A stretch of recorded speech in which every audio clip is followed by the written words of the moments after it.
Policeman gunned down in Din Daeng as chief voices increased concern about organized violence. Police chief has instructed Bangkok police commanders to increasingly prosecute the gangs involved on the basis of illegal association, as attacks against police property and personnel appear to be growing unorganized. There are fears for a Thai policeman who was gunned down on Wednesday night by a shot fired from within a flat in the Din Daeng area of Bangkok after doctors at Police General Hospital later performed emergency surgery to remove a bullet from his head. It is understood that the policeman is currently on a ventilator as an intense investigation has begun into the attack, which comes as there is rising concern about the nature and orchestration of the ongoing campaign of violent attacks on the police being voiced by the National Police Commissioner General Suwajang Yodsuk. The National Police Commissioner General Suwajang Yodsuk, who has in recent weeks warned about a pattern of support and organization behind the sustained campaign of violence in Bangkok's Din Daeng area, which is targeting police personnel and property. On Wednesday night, a policeman was shot in the head and has been left on a ventilator after suffering an acute cerebral hemorrhage. An intensive investigation has begun, which is, according to sources, expected to widen in its scope. A Thai policeman was shot and seriously injured by a bullet to the head on Wednesday night as clashes between Royal Thai Police riot control officers and young people continue in the Din Daeng area of the city. The incident occurred on Wednesday at 10:43 p.m. at Din Daeng Flat No. 1 on Chachurathet Road and immediately led to police launching a search of flats and buildings in the area. 12 young people detained in a sweep of the flats after last night's shooting by a Special Operations Unit. Initial reports suggest that 13 people were held for questioning. 7 of these were reported to be under 13 years of age while 5 were under 18. The remaining person is understood to be a reporter registered with an independent news organization. Police had earlier in the evening arrested up to 29 people who were taken to Din Daeng Police Station for questioning. Police Major General Nithathorn Jintakanan briefed the media on the incident and investigation that has been launched into the attack. The injured policeman was named as Police Lance Corporal Detwid Ledtonson. Large cache of weapons seized as police promised to widen the net of their investigation into the attack and ongoing disturbances that are targeting officers. Major General Nithathorn said that as part of last night's search led by an armed Special Operations Task Force, they had been able to unearth a large cache of weapons. He promised that the investigation into the attack would widen its net. On Thursday morning, a large team of police specialists and forensic officers were sent to the scene of the shooting and nearby buildings to collect and analyze further evidence.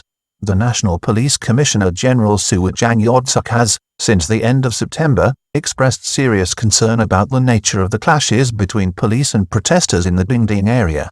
This week alone, the Metropolitan Police Bureau reported that 47 million baht worth of damage had been caused to police spray cannon units used to quell the disturbances. Escalation in violence against police personnel and property in recent months and since the start of 2021 it comes as there appears to be an organized and concerted effort directed at the police, with escalating levels of violence to both personnel and property being brought to bear. Grenade attack on police in Din Daeng leaves 7 officers wounded as up to 8 youths are arrested in police charge. This is an ongoing pattern being seen since the start of this year, but the situation in Din Daeng has seen the wanton destruction of police property and attacks on police personnel themselves escalating. On Friday last, General Suwajang Yodsuk was among a raiding party of police as they swooped in to arrest 2 young men in the Bang Bua Thong area of Non Thaberi province. 2 young men arrested at a homemade bomb-making factory supplying the protesters in Din Daeng. The young men were named as 20-year-old Faithun Singjan and 19-year-old Suksan Kiwayat, who appeared to have been running a small bomb-making factory producing ping-pong bombs and other materials to be used against police lines during the clashes at Din Daeng. At the home, police found a range of homemade explosives and materials that the young men told the National Police Commissioner himself had been purchased online.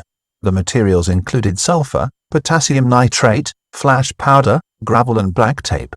Among the items police recovered were fireworks and slingshots as well as stickers denouncing the government and Prime Minister Prayut Chan-o-cha.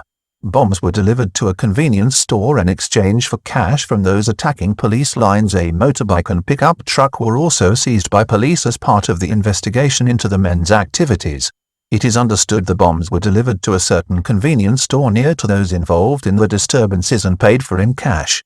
This police investigation had been instigated after pipe bombs were thrown at riot control officers on the 11th of September in Din Daeng.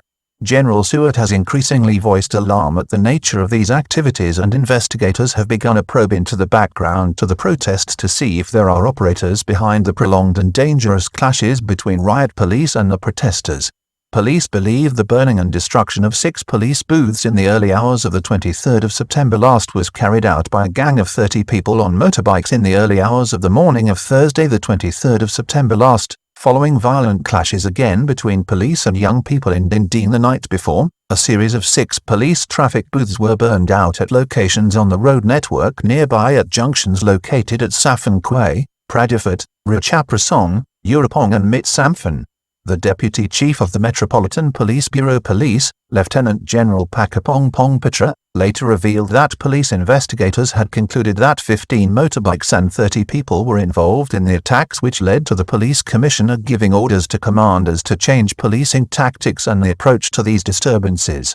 The police chief increasingly believes that the ongoing activity is not spontaneous and is part of a deliberate and ongoing push to create conflict between the police and the public to further the political ends of those behind these clashes. Police chief believes the ongoing violence against the force in Din Daeng is not spontaneous but part of an organized campaign including on-tap legal support. General Seward has also noted that the groups appear to have coordinated legal defense teams on hand whenever police move in to make arrests and detain suspects. Violent movements are escalating and spreading. These acts are not the work of normal criminals. Since August, over 400 people have been arrested. As the arrests continue, they learn more about legal technicalities, General Seward said at the end of September. They have a legal team ready to defend them around the clock. When someone is arrested, they'll show up at once. I told interrogators that they should also gather evidence for other criminal offenses such as illegal association. Injured police officer on a ventilator machine as doctors nervously monitor his neurological responses after acute brain trauma and removal of a bullet on Thursday. It was reported that Police Lance Corporal Detwit had undergone surgery to remove the bullet from his head but was left unconscious and on a ventilator. It is understood that a room within the Din Daeng flats is the focus of police inquiries right now as they intensify the hunt to track down the policeman's attacker. The room is located at an intersection near a spot reported to be an alley near a convenience store and a laundry shop where the officer was gunned down. Police Colonel Yingsirakul Kritpatayaban, a deputy spokesman for the Royal Thai Police, told reporters on Thursday that the policeman was shot in the left temple area of the head and suffered an acute cerebral hemorrhage. Doctors are reported to be monitoring his neurological responses as well as his breathing and vitals after the surgery in an intensive care unit at the Police General Hospital.